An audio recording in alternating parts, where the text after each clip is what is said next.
극동방송과 함께하는 성경 읽기 프로젝트 성경 읽어지네. 이 시간 생터 성경사역원 성경 읽어지네 전문 강사이신 하만 우리교회 배명옥 사모와 함께합니다. 성경이 읽어지네 주님 나라의 만에. 안녕하세요. 하만 우리교회 배명옥 사모입니다. 지난 시간엔 완성된 하나님의 나라가 잘 경영되어 모든 민족이 복이 되어야 했는데 사사기를 열어보니 그렇지 못했습니다. 엉망이었죠. 더군다나 쫓겨났던 원주민들의 역침입 전쟁으로 고통을 받게 되자 하나님은 임시방편으로 그때마다 사사들을 일으키시어 구원하셨어요. 그러나 계속되는 전쟁으로 이스라엘 백성은 세상 나라에 힘있는 왕들과 같은 인간 왕을 바라게 되고 하나님은 인간의 소원대로 왕을 허락하십니다. 그리하여 성경은 하나님 마음에 합한 왕, 대리 통치자 다윗을 향해 흘러갑니다. 룻기, 다윗의 증조할머니 룻이 그래서 등장한다 했죠. 이어지는 사무엘 상하는 사사시대에서 왕정시대로 변환될 때 중재 역할을 한 제사장 사무엘 이야기와 일대왕 사울과 다윗 사이의 스토리로 다윗이 2대 왕으로 등극하기까지 이야기가 사무엘 상이고 그 이후 다윗 왕의 치정을 기록한 것이 사무엘 하였습니다. 영적으로 암울했던 사사시대를 살았던 다윗은 예배문화, 영적 문화를 수립하고 작품으로 남겼는데 바로 시편이었습니다. 여기까지는 어렵지 않죠? 그런데 이어지는 열왕기 상하부터는 좀 복잡해지기 때문에 대부분 어려워하시거든요. 잘 듣고 이야기 흐름을 놓치지 마시기 바랍니다. 열왕기 상하는 10명의 왕들의 이야기가 아니라 왕들의 이야기를 나열한 역사 기록인 거 아시죠? 자, 이제 다윗이 죽고 아들 솔로몬이 왕으로 등극하게 됩니다.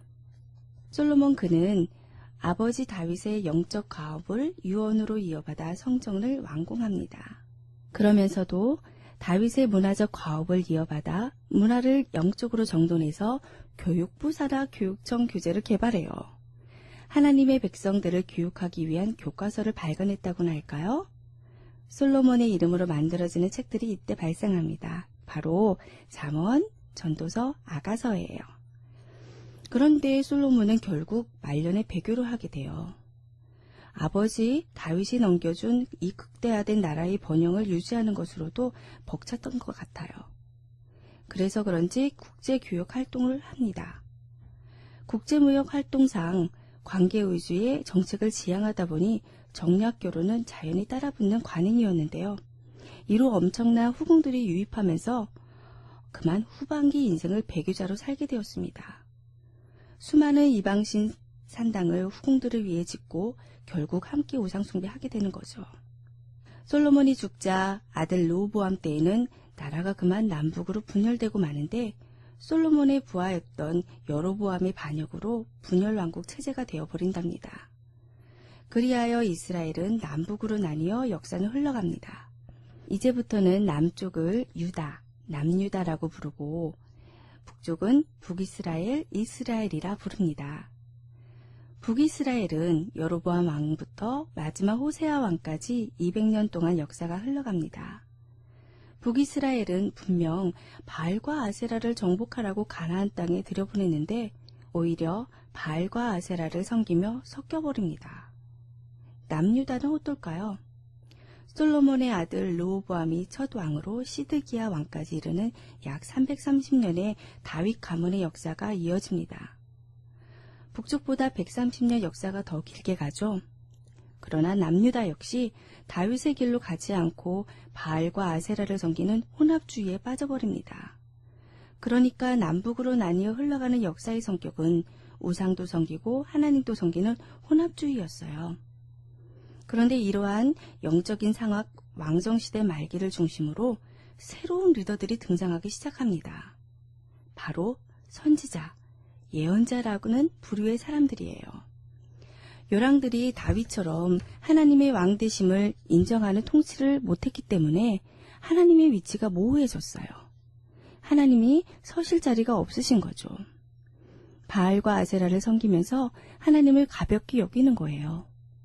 그래서 하나님이 이 나라의 왕이시며 역사의 주관자라는 것을 대언해내는 사람들이 일어날 수밖에 없었던 거죠. 하나님 대신 우상을 섬기면 멸망한다고 옛 선지자 모세가 경고했었는데 이 예언자들도 그대로 그 말씀을 선포합니다. 나라가 망하기 전에 예언이 선포되는 거예요.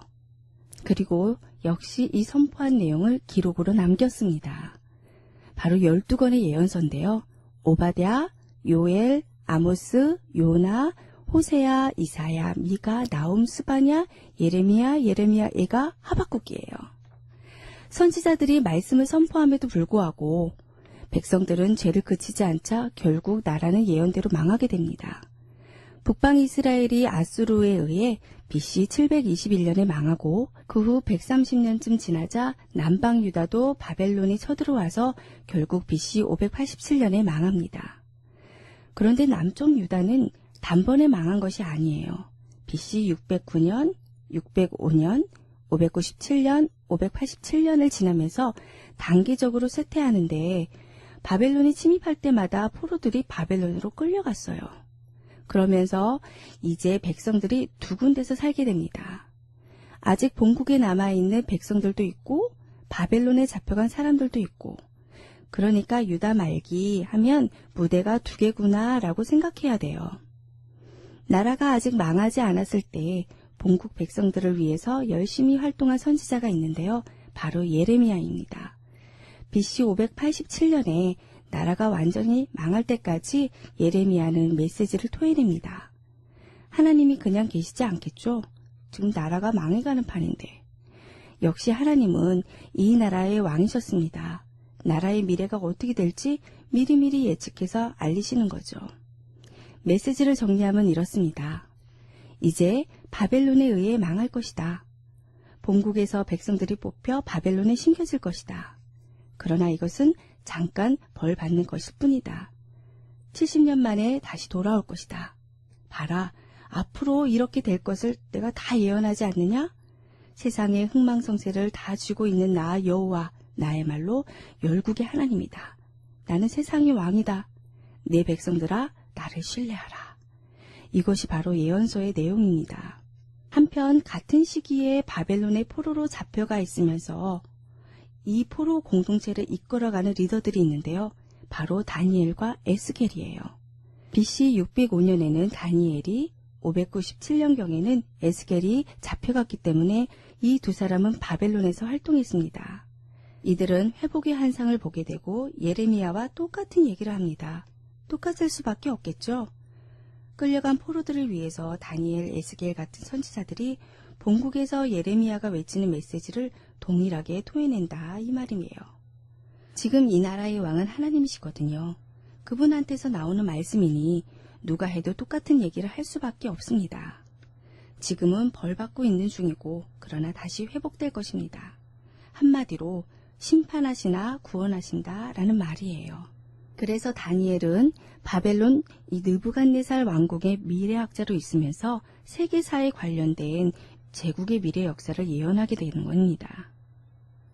와, 유대 1개 포로가 대제국 왕궁에서 인류 일반 역사의 미래를 예언하고 그것도 모자라 다니엘서, 에스겔서를 기록까지 해놓았습니다. 자, 나라는 결국 망했습니다. 이대로 망하는 것으로 끝일까요? 그 다음 스토리는 무엇일까요? 내일 확인하겠습니다.